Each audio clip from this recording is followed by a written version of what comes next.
이 고속열차 안에서 한 승객이 다른 사람들에게 불편을 줬다 이런 사연이 올라왔었는데요.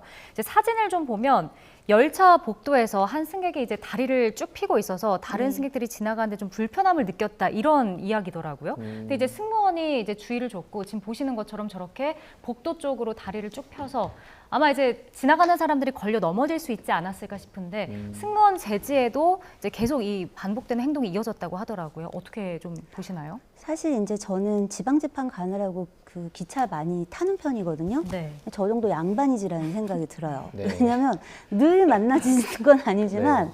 뭐 예를 들어서 막 바닥에 막 앉아 있기도 하고요. 그리고 막 통화를 굉장히 큰 소리로 하기도 하고요. 네. 혹은 팔걸이나 이제 우리가 보통 이렇게 앉으면 사용하는 그 공간에는 서로의 매너라는 게 있는데 네네. 그걸 되게 무시하는 경우도 엄청 많단 말이죠. 그런데 이제 그럴 때 저도 가끔 이게 그 시비가 될 때는 신고를 합니다. 열차 네. 안에는 신고하는 전화가 있긴 하거든요.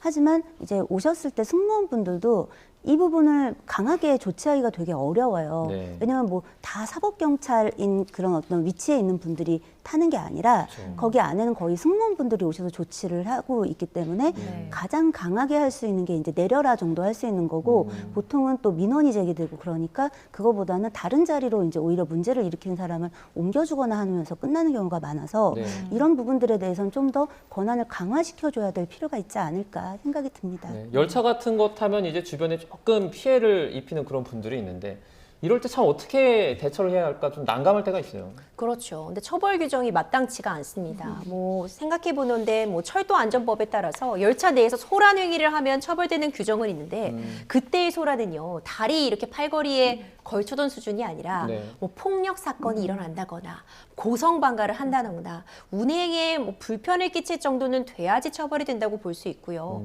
뭐 업무방해죄 같은 거 뭐 고려해야 해볼 수 있겠지만 단순히 이 정도로 승객들에게 불편을 끼치는 것만으로 뭐 업무 방해가 됐다고 보기 어렵습니다. 그렇다면 현실적인 제재 수단은 앞서 언급해 주신 것처럼 이 여객 운송 약관에 따라서 승무원이 내려라라는 그 정도의 제지인데 그 내려라라고 하는 것도 사실상 강제력을 가질 수 있다라고 보기 어렵기 때문에 이런 부분은 사실 법적으로 모든 부분이 다 포함될 수 없다고 해도 질서, 예절 이런 부분 테두리 안에서 좀 정리가 돼야 될 부분이 아닌가 생각이 됩니다.